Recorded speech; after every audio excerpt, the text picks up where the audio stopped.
Thank you for the courage to say that Canada denied you. They can go to hell.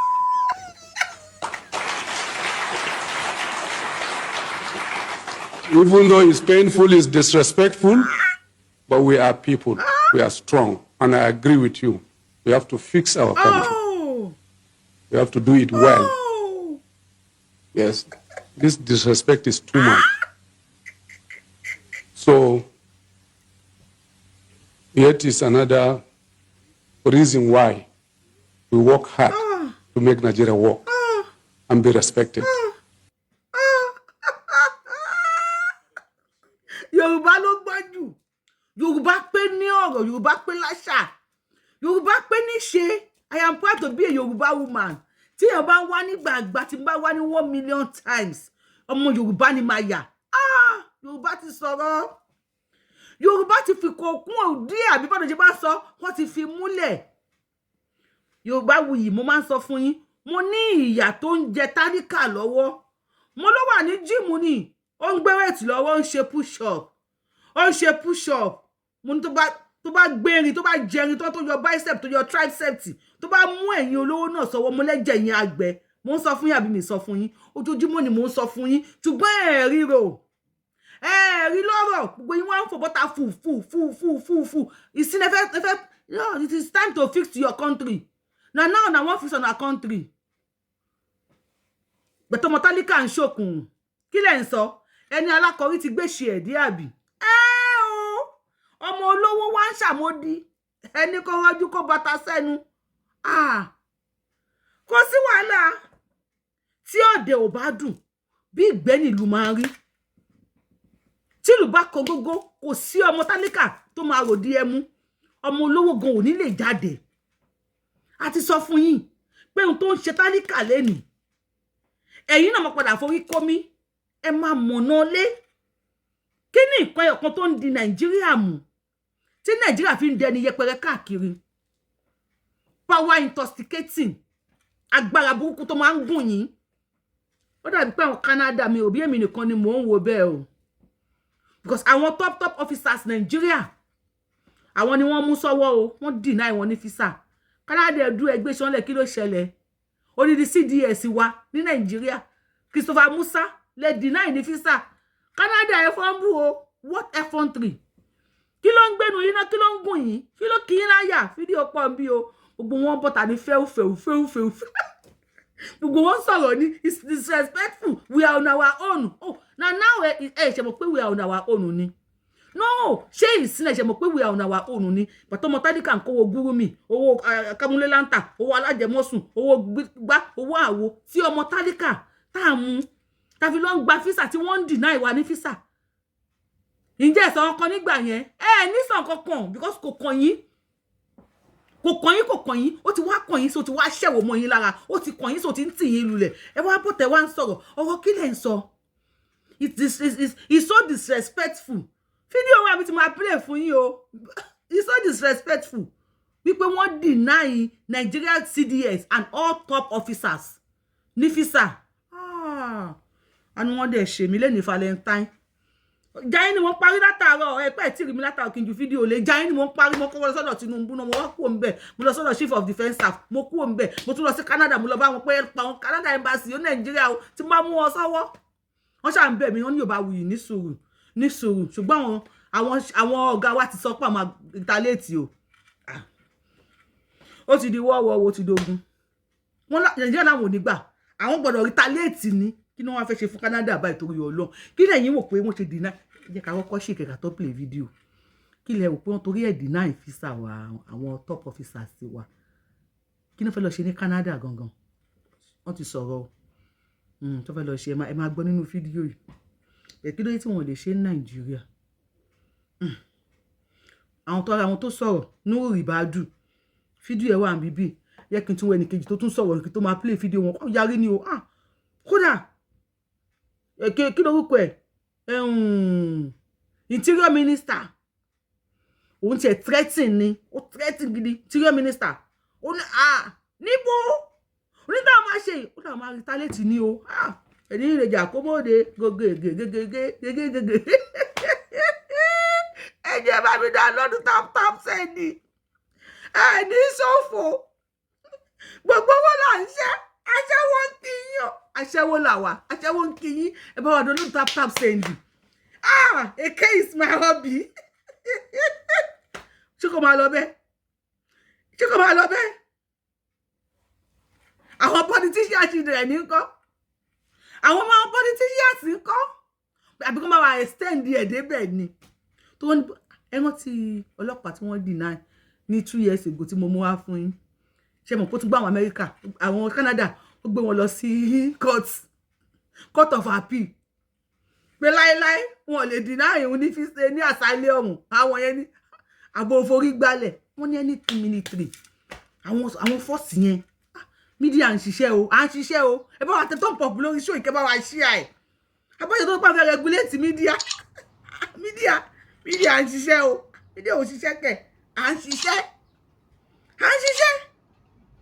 ẹ fi àjà wa èyí fẹ́ máa lọ kò sí wàhálà gbọ́ àlà ń jápa kúrò lẹ̀ kó dé tẹ̀yìn ò fix ìlú Tinubu mo rí pé ń tíráyè o níwọ̀n bá ti ń ẹ ń gbìyànjú o ṣùgbọ́n tẹ bá kú òǹbẹ̀ nǹkan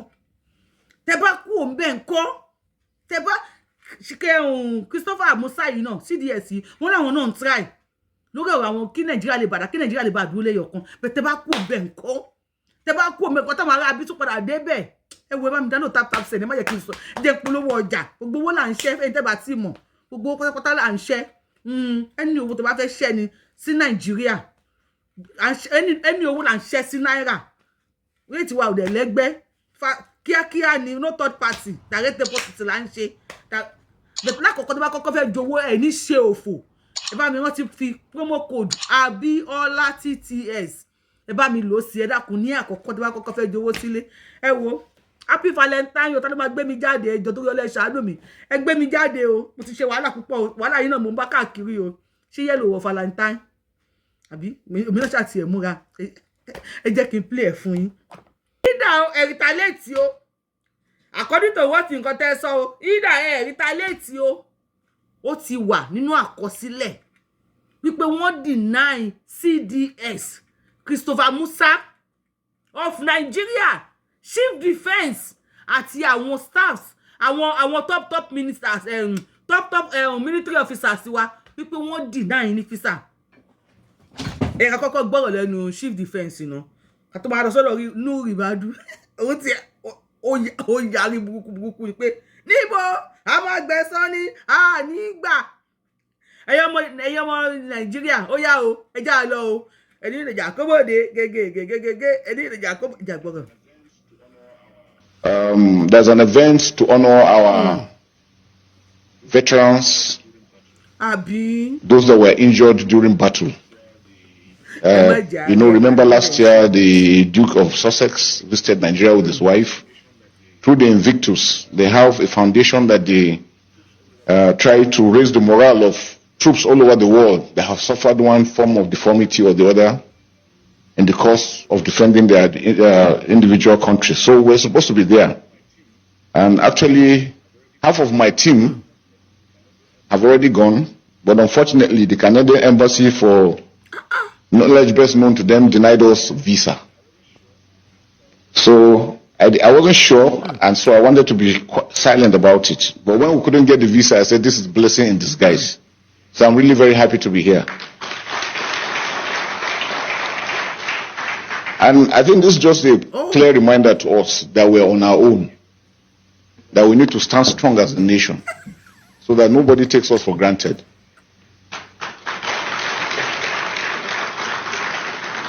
You could imagine we were invited for the event with our team. Our team, half have gone, half have been denied.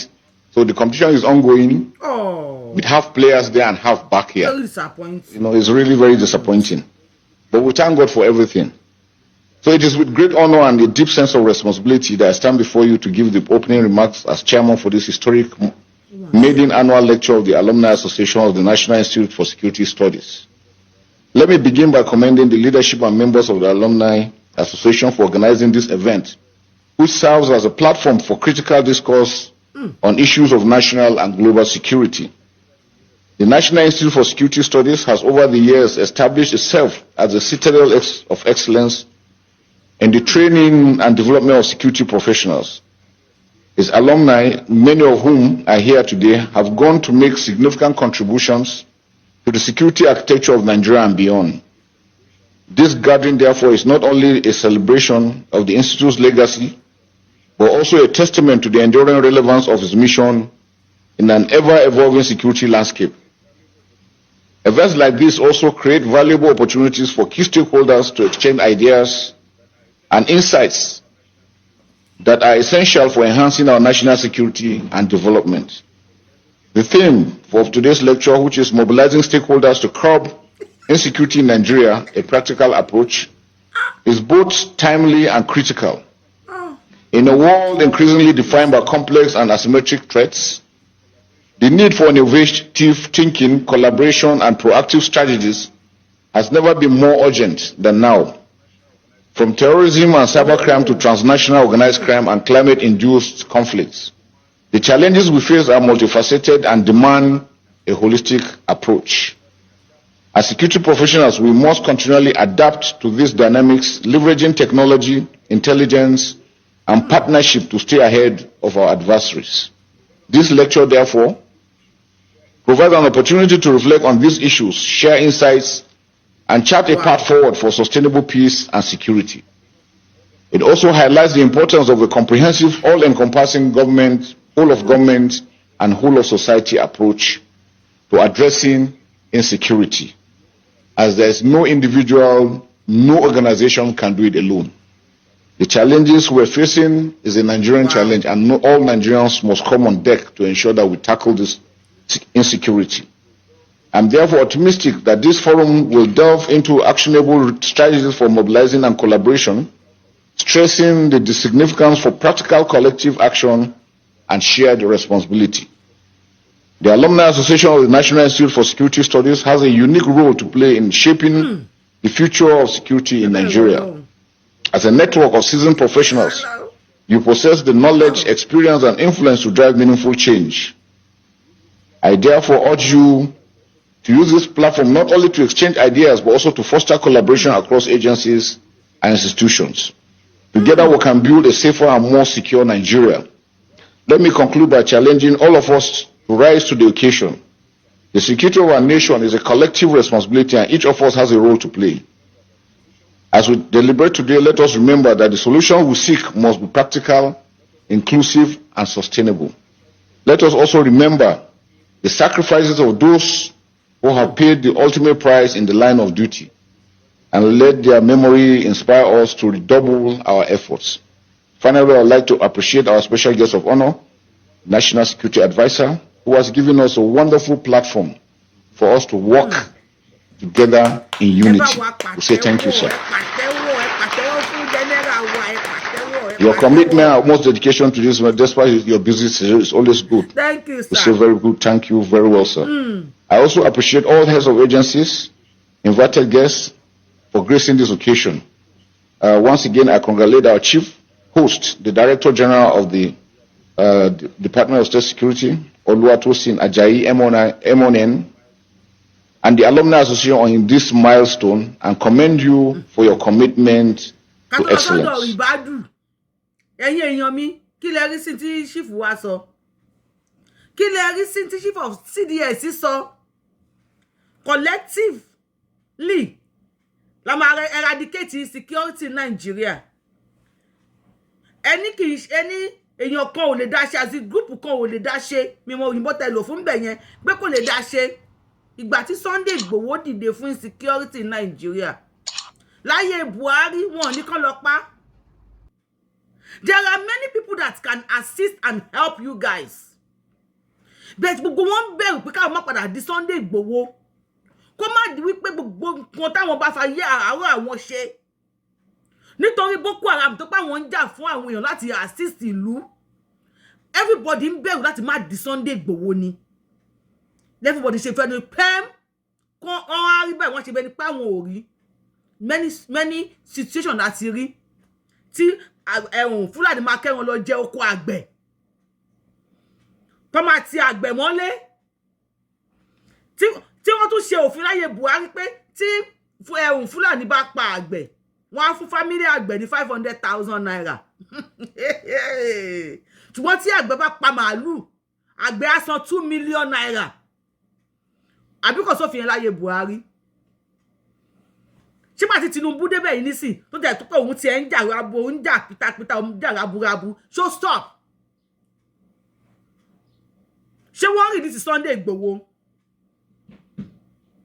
This is why many people mama say láti help yín ni. A fi fìlà pé níjọ́ kan ló máa níyì mọ́. So èní dẹ̀ wá ń sọ fún wa wípé Nigeria, you are on your own. Pé Nigeria is on their own. So now they tell us, ó mà ṣe o. Nígbà tí wọ́n deny yín visa, lẹ wá ń sọ fún wa this pé Nigeria must stand up. Kó má jẹ́ anybody take it for granted. Mo bá play nu ribadu fún yín o. Kó má jẹ́ anybody take it for granted àbí. Ìjọ tí àwa ti lọ yáwó lápò, owó gúrúmì ẹlòmíì kó wà jọ. Ó lọ fi apply for visa Canada, America tí wọ́n ò fún. Gbọ́ nígbà yẹn. Àbí wọ́n dáwó tí wọ́n pa. Ó yẹ kó máa ṣe return fees now. Ṣé dáwó tí wọ́n padà fún wọn? So then Nigeria will see on their own. It's not that we can't take Nigeria for granted. It's not that Nigeria was, because I will not use is, was the giant of Africa. About to one òyìnbó ń stop develop padà àwọn trace route to àwọn padà sí Africa. They are now going back to Ghana. Mo jealous o. Ọlọ́run ọba tí mo bá wò wọ́n báyìí. Ó máa ń dùn mí bí egbò ni. Àrí Abọ́sẹ̀dé. Ó lọ nationalize sí Ghana. Adéríbigbé láti ìlú òyìnbó lòun fẹ́ trace route wọn. Adéríbigbé wá trace route ẹ̀ lọ sí Ghana. They are finding their route back to Africa. Now they are now going to Ghana. Why do you think they are going to Ghana? Why not Nigeria? Why not Ilẹ̀ Yorùbá? Even if Tinubu try all his best. Ọ̀gágun Christopher Musa, because wọ́n gbọ́ pé iná ń try díẹ̀. Even if you guys try all your best to make Nigeria one, as at now, láti lé àwọn agbésùnmọ̀mí kò lórí ilẹ̀, because insecurity tó ń yọ Nigeria lẹ́nu àníwá jẹ́bánu. Well, láwọn kí lórúkọ ẹ̀, àwọn top officers ni wọ́n deny. Wọ́n ti wà nínú òfin Canada ní sin according to what I heard. Wípé kódà kó jẹ́ Google defense, that's civil defense ní Nigeria. Your Canada visa is questionable. Because kí lẹ̀yin rò? Ẹ̀yin tẹ́ ń wò mí. Ẹ bá ké pé mi ni mo máa sọ̀rọ̀. Ẹ̀yin náà ganu sí. Kí lẹ̀yin rò? Wípé wọ́n ṣe ẹ̀rọ tí ọlọ́pàá tí mo gbé wá fún yín last week. Láti bí 2 years ago, 2022 náà ti deny ní visa o. Ó tún gbé Canada. Ó gbé wọn lọ sí court nílùú wọn. Visa tẹ̀kọ́ náà deny o. Kí ló deny òun fún náà? Asylum. Ó tún gbé Canada lọ sí court. Ó tún dé court by court of appeal. Wọ́n tún deny ẹ̀ sẹ́ pé you are a uniform man, you are a police officer, you are a army, you are kìnìkan. Canada. Ale fún yín. Ẹjọ́ ìtèmi kílẹ̀ òpó wọ́n ṣe deny wọn. Ẹ bá mi kọ sí comment section. Now, Ọ̀gágun chief. Ẹ má kò kí sọ̀rọ̀ ẹ̀rín. Ọ̀gágun wa ti wá jáde. Ó ní tó òyìnbó yẹn pọ̀. Thank you for the courage to say that Canada denied you. They can go to hell.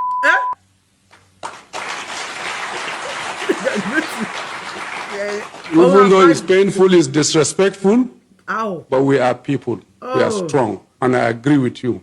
We have to fix our country. We have to do it well. Yes. This disrespect is too much. So,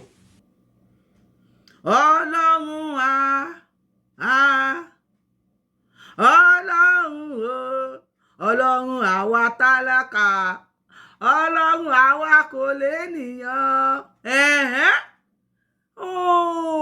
Yorùbá ló gbọ́n, Yorùbá pé.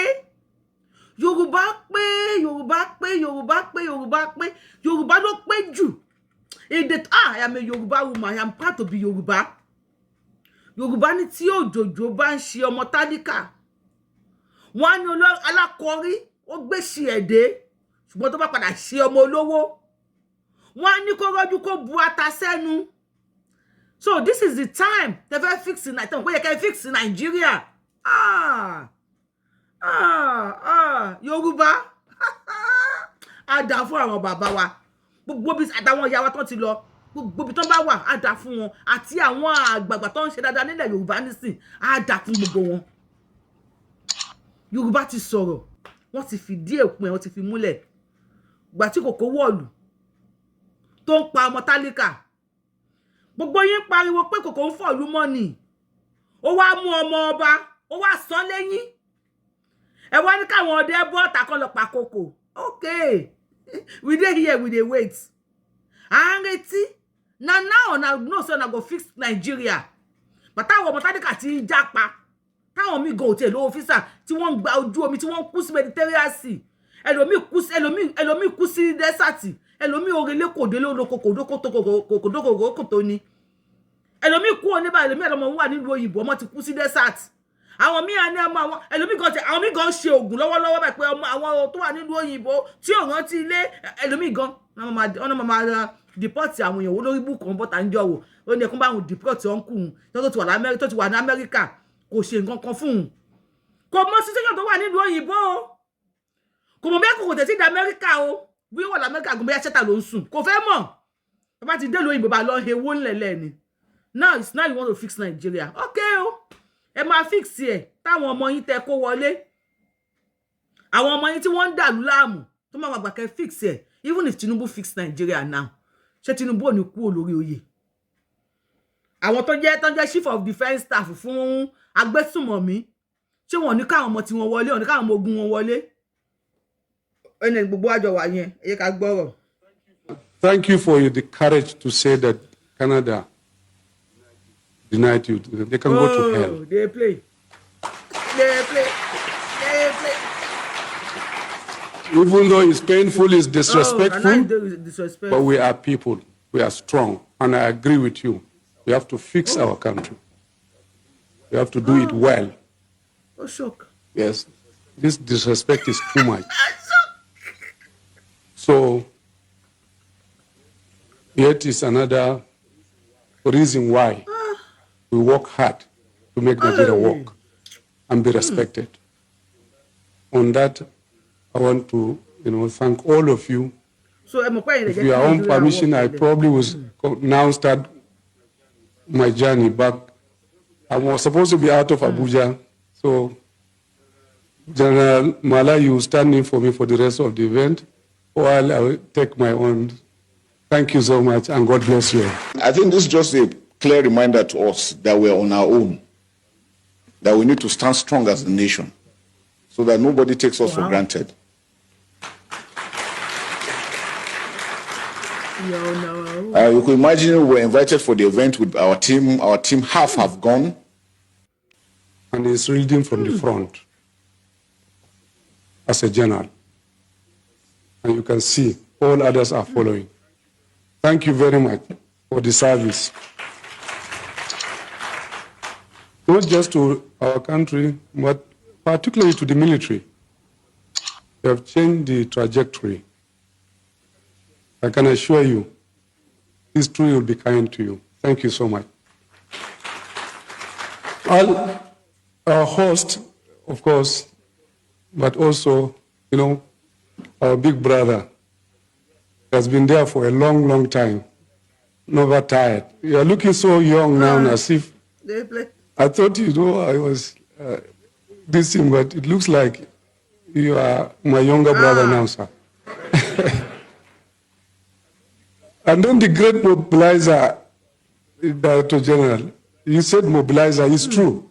I was meant to be out of town. In fact, I sent General Mala, thank you so much for standing in for me. This is our head of our defense, the Office of National Security Advisor. I requested for him to be here because I was meant to be out, actually. But after, I say, this man, if he calls you and you say, you have something else somewhere, it is not. I decided to cancel the trip, for me to be here. DG, Thank you for the work you are doing for our. Thank you. Onígbà ló ń pe gba ẹ lè kú fọ́. Tọ́mọ Ádámọ̀ ṣáfi ìkódọ̀tí o. Ẹ jẹ́ ká bá wa sọ títọ́. Ṣé wá dá bẹ́ẹ̀ kórúkọ wá láti bàjẹ́? Kọ́mọ Nàìjíríà má lè ràrìyàn fàlàlà níjọ́ o. Orúkọ wa ò dára lókèrè o. Kókó ọ̀rọ̀ rẹ̀ ẹgbẹ́ yẹn wò ọ̀rọ̀ màrè ẹ̀ ó dùn mí mi ò lóhùn orin Barrister ọdún wo ló ti kọrin yẹn kí tẹ̀yìn táìtì orin yẹn ọdún wo ni Barrister ti kọ fún yín ọmọ Nàìjíríà lè ràrìyàn fàlàlà níjọ anywhere tá bá dé báyìí a fẹ́ lọ ṣẹrú ni anywhere tá bá dé wọn máa lé wa nílẹ̀kùlé ní kí ló tẹ̀yìn tún lè ṣe tí gba àwọn ọmọ yìí fi ń sá jáde nílé ẹ̀yin ò tún lù ṣe ẹ̀yin ẹ̀dá ẹ̀yin àgbààgbà Nàìjíríà ẹ̀dá kò sẹ́ni gidi lára yín èèyàn kan nínú yín tó dá báyìí ò sí you are bed of one feather you flock together both the politicians the elders the leaders the everything selfishness bàtì yín jẹ́ greediness fọ́ orí yín ìlú tẹ́ ń lọ láti lọ celebrate àwọn victims àbí kí lórúkọ ẹ̀ àwọn ológun yín àwọn ìlú tẹ́ ń lọ ń bẹ̀ láti lọ celebrate wọn kí ló tẹ̀lé ṣe kiri yẹn Nàìjíríà èló gangan lówó tẹ̀lé allocate èló lẹ allocate láti fi lọ sí Canada why going to Canada America kìíní kan everything I could remember láyé Buhari ṣé ẹ ò kí lórúkọ ọ̀gá àwọn ní plane Mr. Adi wọ́n láwọn ra plane wọ́n ní wọ́n ti ra Nigerian plane wọ́n wá lọ sí ní London wọ́n ra Nigerian plane wọ́n lọ sí ní London ó dàbí ẹni pé mi ò gbọ́rú ẹ̀ rí ni at the end of the day lápadà gbọ́ pé plane wọ́n ya plane ni irú ìlú wo lélẹ́yìí irú ìlú wo ni and how do you think Nigeria will be better ní àárín ìgbà tí Tinubu fẹ́ lò yìí public toilet tí wọ́n ti fọ́ ìgbẹ́ sí yànmọ̀yànmọ́ tí wọ́n ti mess up ẹ wá lọ gbé kóró bá omi kan ẹlẹ́fẹ́ fi fọ́ how it will be better kó ní kálukú lọ́nlọ́ ẹ̀ kí competition wà kó ní kálukú ṣe ìlú ẹ̀ ọmọ Yorùbá tó wà sọ́bàdàn olórí burúkú tí bá máa mọ́lé bàbẹ́ ẹ̀ àmọ́ ibi tó ti wá mi ò gbédè yín ẹ̀ gbọ́ tèmi adẹ́pẹ́ra wa ní one Nigeria ọ̀fọ́n wa tọ̀ sí gbẹ̀gìrì nísìn a ní kó ní kálukú kẹ́kọ̀ọ́ ẹ̀ dání ẹni rọ ni ẹ continue it's a disgrace to the military which military e no better make una disgrace on our military than pípa táwọn Boko Haram ń pa wọ́n how many military men ni wọ́n ń jábọ́ ní ojú ogun Boko Haram ní ojoojúmọ́ can you do the estimate for us give us the account of the military men military women tí wọ́n slay tí wọ́n fìbọn fọ́ orí wọn and their families their children are on the streets roaming about after their father laid down their lives for Nigeria to be one after their mothers páyín níwájú Boko wọ́n bá mi sùn nínú wọn níbàkúbà wọ́n tún pa wọ́n tell us it's a disgrace on your military tell us how many of them ìjọba pick up àwọn ọmọ wọn tí wọ́n fún ní scholarship every day gbogbo tá à ń gbọ́ ni pé the rehabilitation for the Boko Haram the ex-Boko Haram they are rehabilitating them they are bringing them back to the community I have never seen mi ò mọ̀ bóyá yìí dẹ̀ ti rí o please somebody should just tell me in the comment section ibi tí a ti rí wípé wọ́n ní Lord let me know what they want to do ó ní wípé àwọn ọmọ sójà tí wọ́n ti pa lójú ogun àwọn ọmọ ológun whatever ológun tó bá jẹ́ tí wọ́n ti pa ní ojú ogun government ń ṣe iṣẹ́ nísìn èní party tá fẹ́ ṣe tá fẹ́ tẹ tent intent yẹn ni pé a fẹ́ ta wípé àwọn ọmọ wọn a fẹ́ fún wọn ní scholarship. So ẹ sọ fún wa ibi tá ti kó àwọn ìyàwó ex-military tí ẹ ti kó wọn jọ ṣé ex-military ní àbí slain military àwọn tí wọ́n pa kọ́ wọn. Show us the pictures or the videos. Bí tá ti kó àwọn ìyàwó wọn jọ tí empower wọn with good money. Yet every day 79,000 Boko Haram repenting and they have been pushed back to the community. Give 5,000, but you imagine you are now saying this is a disgrace to Nigerian military. Is it not better for Nigeria to disgrace their military? Tell them don't go out than for Nigeria to send their military out. See àwọn Boko kon wá pa wọ́n. And yes, they call them dead men. Tó bá ti wọ ṣẹ́yìn pé wọ́n fẹ́ mi wọn sílẹ̀ ni. But issue téèyàn bá torí ẹ̀, igi téèyàn bá torí ẹ̀ gbòdì. Ó jẹ́ kó suná fún ni yá. Issue téèyàn bá wá torí ẹ̀ gbòdì, ó jẹ́ kó gúnyán fún ni jẹ. Tell us when you don't do that one for them. No way. You don't do it. Ọ̀gágun Christopher. Ṣọ́lọ́run afọ́fọ́ rẹ̀ mi la máa sọ ni àbí kí la máa sọ. No, ayé kí sáré kàdí ẹ̀ fún yín. Lẹ́ni ìsìn, General Christopher Musa, Chief Defense of Staff of General Christopher Musa, Chief of Defense Staff, General Christopher Musa. The federal government and former diplomat on Thursday condemned Canada's decision to deny visas to top military officers, including the Chief of Defense Staff, General Christopher Musa, and other senior officers. Chief Musa fún yín, àwọn senior officers ni wọ́n deny. Because ṣé lè bá wa extend sórí àwọn politicians náà ni. Àtàwọn ọmọ wọn. Ẹ bá wa extend ẹ, anybody wá ti jẹ́ ọmọ politician. Come and work Canada, come and kàwé Nigeria. Let them fix that country. They should fix it. Wọ́n bà education sector jẹ́, àwọn ọmọ wọn lọ kàwé ìlú òyìnbó. They said that they deny their children from visa. Ṣìrè. Ọmọ Nàìjíríà bá ti wá sí tó àti lè wá fà bọ́ kó wá ṣiṣẹ́ security. Kò sáyè fún ẹ. Deny wọn. Wọ́n pé dànù. The National Security Advisor, Nuru Ribadu, who spoke on Thursday at the maiden annual lecture of the National Association of the Institute for Security Studies in Abuja, expressed outrage at the move, calling it disrespectful, wow, and boldly declaring that Canada can go to hell. The controversy unfolded when General Musa revealed that he and several senior military officers were blocked from attending an event in Canada meant to honor war veterans. While some members of the delegations were granted visas, others were left stranded after their applications were denied. Ẹ lè lọ kà ní orí Punch àbí whatever paper gbogbo ọ̀nà ti gbé. Yorùbáwùyí lórúkọ mi. Kí dẹ̀ yín rí sí nǹkan tó wà nílẹ̀? Ṣé bọ́n ṣe deny àwọn pé deny wọn ní visa yẹn ṣó dáa? Bọ́n fẹ́ lọ sí Canada lọ ọ̀nà àwọn war veterans ṣó dáa? Ṣé bí àwọn military ṣé bí wọ́n ṣe ń pa báwọn Boko ṣe ń pa wọ́n yẹn ṣó dáa? Ṣé bí àwọn ìjọba ṣe ń kówó jẹ tí wọn ò tún Nàìjíríà ṣe tí ìyà ń jẹ tálíkà everybody sá lọ sẹ́yìn odi tí ò sí security?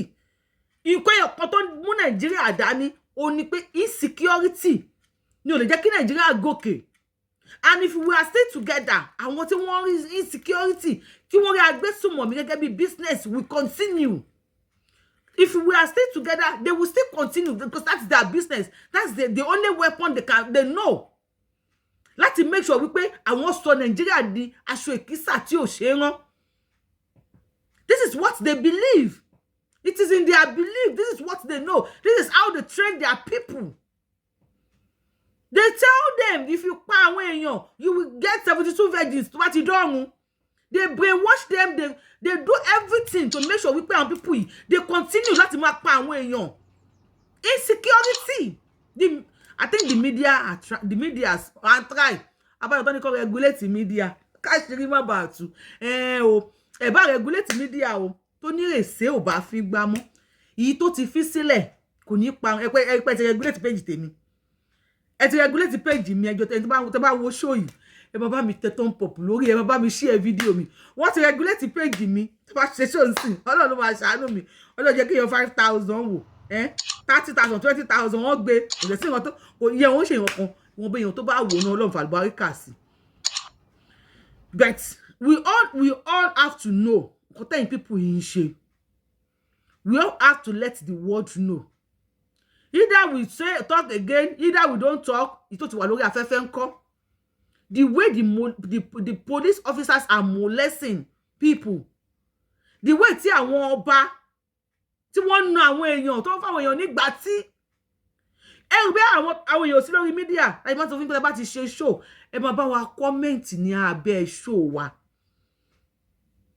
ẹ máa bá wa sọ ẹ̀dùn ọkàn yín náà síbẹ̀ kí àwọn tí wọ́n ń káàkiri àwọn silent watchers yìí kọ́ máa rí wípé ọ̀rọ̀ tẹ́ni yìí ń sọ kì í ṣòun nìkan ló ń sọ o gbogbo ọmọ Nàìjíríà gbogbo ọmọ Yorùbá àkọ́rà ní pé ra wá Nàìjíríà even àṣẹ̀ṣì wà nínú Nàìjíríà àwọn kì í ṣe dúpẹ́ onírọ́ tó lóun ti gba country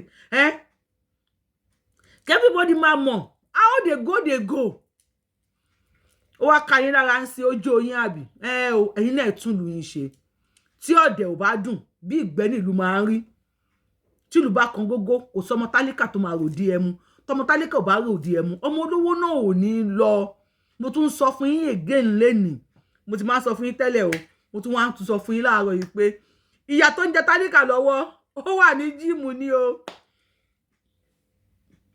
ó ń push up ó ń gbé weight lọ́wọ́ tó bá gbé weight tó bá yó tán tálíkà ò ní ká lẹ́nu mọ́ ó máa mú ẹ̀yin olówó ó mú yín sàbí ọmọ yín ó dùn yín